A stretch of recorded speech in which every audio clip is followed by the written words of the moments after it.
कि सबसे पहले हम सिलेबस में चलेंगे। तो सिलेबस में यहाँ पर आप ध्यान से देखो। यस, ये हमारा है vibration of crystal with mono atomic basis. ये आपको कहाँ मिलेगा मैं बता देती हूँ। मेरे चैनल पे आपको जाना है, प्लेलिस्ट में जाना है, सॉलिड स्टेट फिजिक्स ब्रैकेट में बीएससी, यानी कि सॉलिड स्टेट फिजिक्स एक प्लेलिस्ट है जो कि बीएससी की है। ठीक है, उसमें लेक्चर नंबर आपको देखना है 10। लेक्चर नंबर 10 ऑलरेडी मैंने करवा रखा है, ये vibration of crystal with mono atomic basis, so वहां से आपको मिल जाएगा। देन टू एटम्स पर प्रिमिटिव बेसिस, ये आपको इसी प्लेलिस्ट के अंदर लेक्चर नंबर 11 में मिलेगा।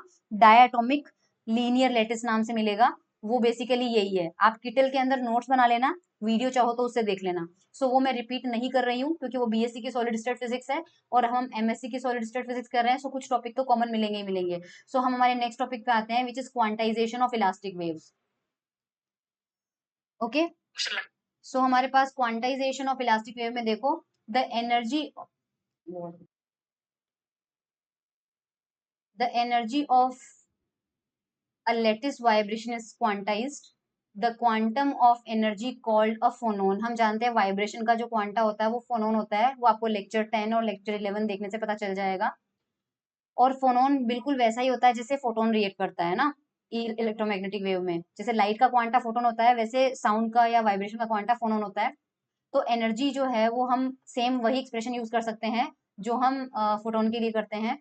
तो हमारे पास में एनर्जी का एक्सप्रेशन क्वांटम मैकेनिक्स में आपने देखा होगा, n plus half h cross omega energy का एक्सप्रेशन होता है क्वांटम नंबर एन के करस्पॉन्डिंग। जीरो पॉइंट एनर्जी कब मिलती है? जब हम एन की वैल्यू जीरो पुट करते हैं तो 1/2 एच क्रॉस ओमेगा होता है। बेसिकली हमें यहाँ पर प्रूव करना है क्वांटाइजेशन ऑफ इलास्टिक वेव्स, यानी कि हमें ये बताना है कि इलास्टिक वेव की जो एनर्जी होती है वो क्वांटाइज होती है। सो हम डायरेक्टली उसी पे जा सकते हैं। ठीक है, so we can quantise the mean square. तो हमारे पास में हम सबसे पहले एक वेव लेंगे और वो वेव हमारी होगी स्टैंडिंग वेव। जो ट्रेवलिंग वेव होती है और स्टैंडिंग वेव होती है उनके बीच में डिफरेंस आपको पता होना चाहिए। ये स्टेशनरी वेव का जो डेरिवेशन होता है ये 11th 12th के अंदर भी दिया हुआ है और बीएससी के अंदर भी इसका डेरिवेशन किया हुआ होगा, वेव्स एंड ऑसिलेशन वाले पार्ट में किया हुआ है। स्टेशनरी वेव कैसे बनती है? जब दो ट्रेवलिंग वेव ऑपोजिट डायरेक्शन में, यानी एक वेव इधर से आती है, दूसरी वेव इधर से आती है और एक दूसरे के ऊपर सुपर इम्पोज होती है, तो जो वेव बनती है उसमें एक्चुअली ना तो वो प्लस डायरेक्शन में ट्रेवल करती है ना ही वो राइट नेगेटिव डायरेक्शन में ट्रेवल करती है। वो जिस जगह होती है बस उसी जगह वाइब्रेट करती रहती है। This is called standing wave. Standing wave का एक्सप्रेशन ट्रेवलिंग वेव से डिफरेंट होता है। इसका जो फॉर्मूला होता है वो आपको मिलेगा सुपर पोजिशन ऑफ वेव्स के अंदर। सो ट्रेवलिंग वेव को हम रिप्रेजेंट करते हैं u is equals to u naught. मान लीजिए साइन या कॉस में कर रहे हैं, अगर ट्रेवलिंग वेव जो है वो साइन या कॉस में रिप्रेजेंट है, तो जैसे कि मान लीजिए ये है साइन के एक्स माइनस ओमेगा टी। ठीक है, और जो अपोजिट डायरेक्शन में आ जाएगी वो हमारे पास माइनस का जो अपोजिट डायरेक्शन आ जाएगी वो माइनस का साइन के एक्स माइनस ओमेगा टी होगा। तो हमारे सॉरी माइनस का, हमारे पास माइनस का के एक्स प्लस होगा। तो हमारे पास में यहाँ पे एक चीज आप ध्यान रखना कि जो फेज पार्ट होता है दिस इज एम्पलीट्यूड। ये एम्पलीट्यूड होता है हमारे पास ट्रेवलिंग वेव के अंदर। और जो फेज पार्ट होता है उसमें डिस्टेंस यानी डिस्टेंस वाला पार्ट भी होता है, स्पेस का पार्ट भी होता है और टाइम का पार्ट भी होता है।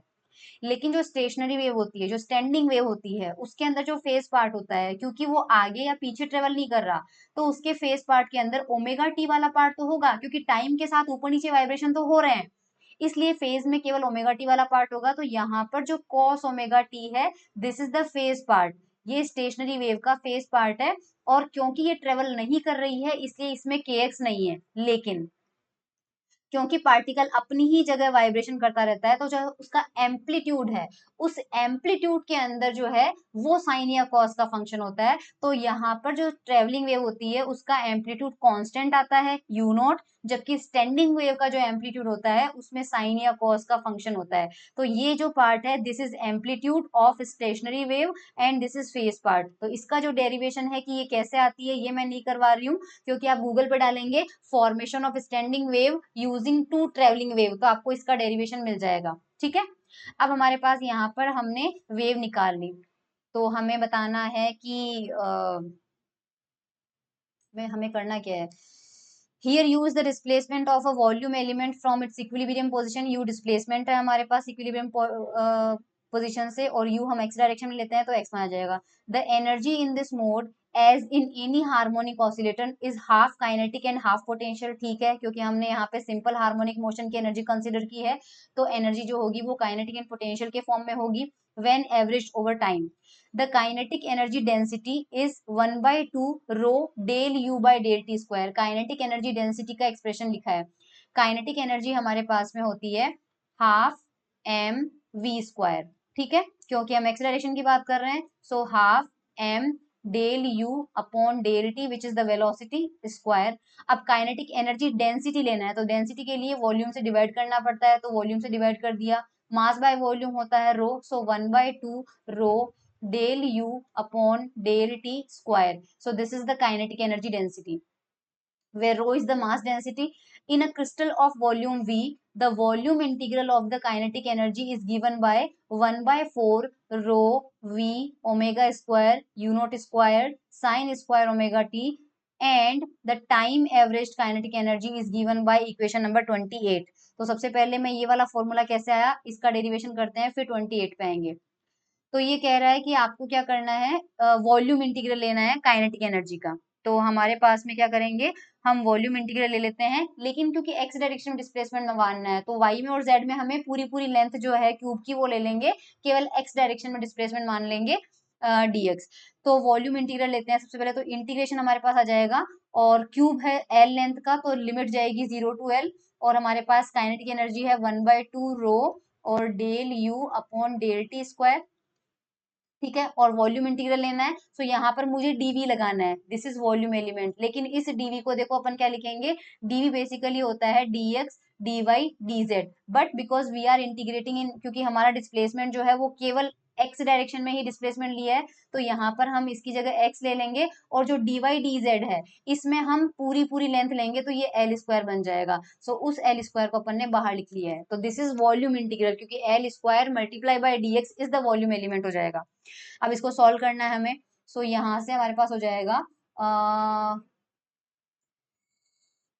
ओ माय गॉड, अब हमें क्या पुट करना है, u is equals to u naught,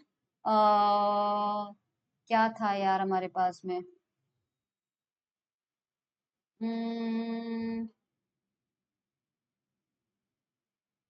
cos k x cos omega t है।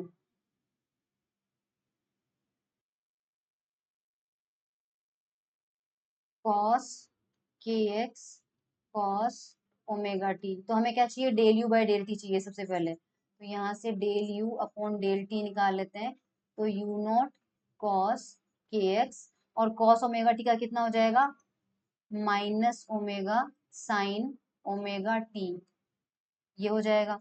इसका स्क्वायर कर देंगे, del u upon del t का स्क्वायर जो है, सो माइनस तो प्लस हो जाएगा, omega square u naught square cos square k x sine square omega t, ये वैल्यू इंटीग्रेशन में पुट कर देंगे, तो एल स्क्वायर 0 टू एल 1/2 था रो, देन ये था del u by del t square, तो omega square u naught square cos square k x sine square omega t. ठीक है, हमारे पास में ये वैल्यू आ गई, एंड उसके बाद में हमें क्या करना है, इसको सॉल्व करना पड़ेगा यार।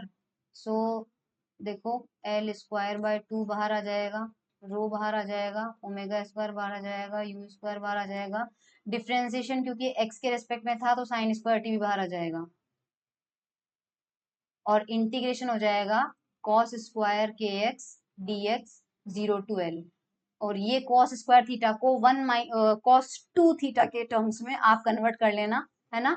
कॉस 2 थीटा का फॉर्मूला लगा के लिमिट पुट करके इसके इंटीग्रेशन को सॉल्व कर लेना, हमारे पास जो आंसर आएगा वो आ जाएगा L square by 2 and row omega naught square u naught square and I think 1/2 आएगा, नॉट 1/2 यार, इसकी वैल्यू कितनी आएगी, 1 आएगी क्या, ओ एल आ जाएगा,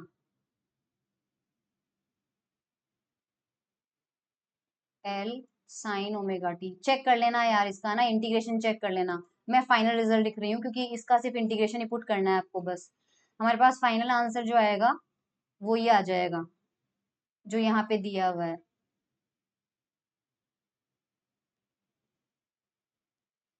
उसको चेक करके देख लेना, you will get this expression.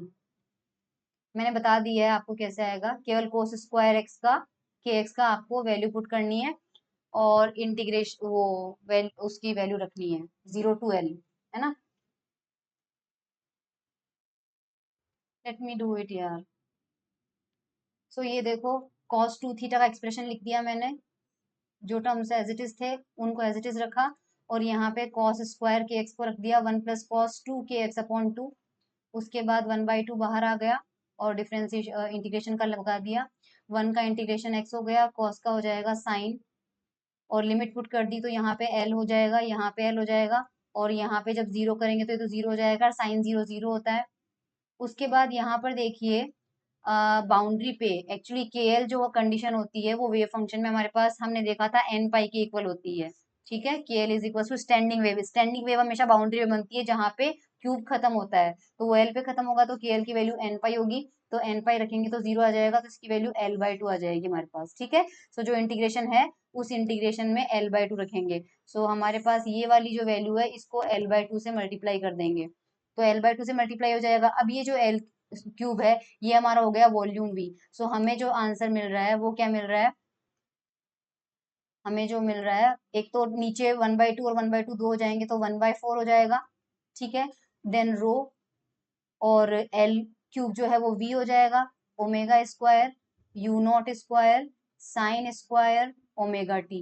ये हमारे पास काइनेटिक एनर्जी का एक्सप्रेशन है जो कि लिखा हुआ होगा, यस देख लो यहाँ। ठीक है, अब इस पे टाइम एवरेज लगाना है, तो टाइम एवरेज लगाएंगे तो टाइम एवरेज केवल साइन स्क्वायर पे लगेगा, और साइन स्क्वायर ओमेगा टी का एवरेज जो होता है वो होता है 1/2।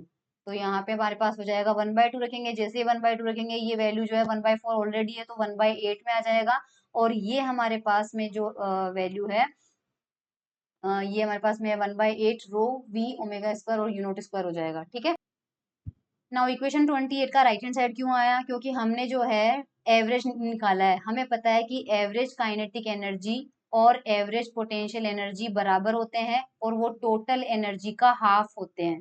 टोटल एनर्जी हमारे पास कितनी थी, n+12 H×ओमेगा, ये टोटल एनर्जी थी। हमने अभी एवरेज ऑफ काइनेटिक एनर्जी निकाला है, सो एवरेज काइनेटिक एनर्जी जो है वो टोटल एनर्जी का 1/2 होगा, तो यहाँ पे 1/2 से मल्टीप्लाई किया हुआ है। ठीक है, ये हमने एक्सप्रेशन ली है। इस इक्वेशन नंबर 28 से यू नॉट स्क्वायर की वैल्यू निकालेंगे तो हमारे पास ये वाला मिल जाएगा। This relates the displacement in a given mode to the phonon occupancy n of the mode. ठीक है, सो हमारे पास यहाँ पे यू नॉट स्क्वायर आ जाएगा, और अपन इसी एक्सप्रेशन से कह रहे हैं कि जो पार्टिकल का जो डिस्प्लेसमेंट है वो क्वांटाइज्ड है, क्योंकि n+12 आ गया और n इंटीजर है विच मीन्स ये क्वांटाइज्ड है, तो बाकी जो चीजें हैं वो यूजलेस है, मतलब यूजलेस तो नहीं है बट लिखने का कोई मतलब नहीं है। ठीक है, ये हमारे पास था क्वांटाइजेशन ऑफ इलास्टिक वेव।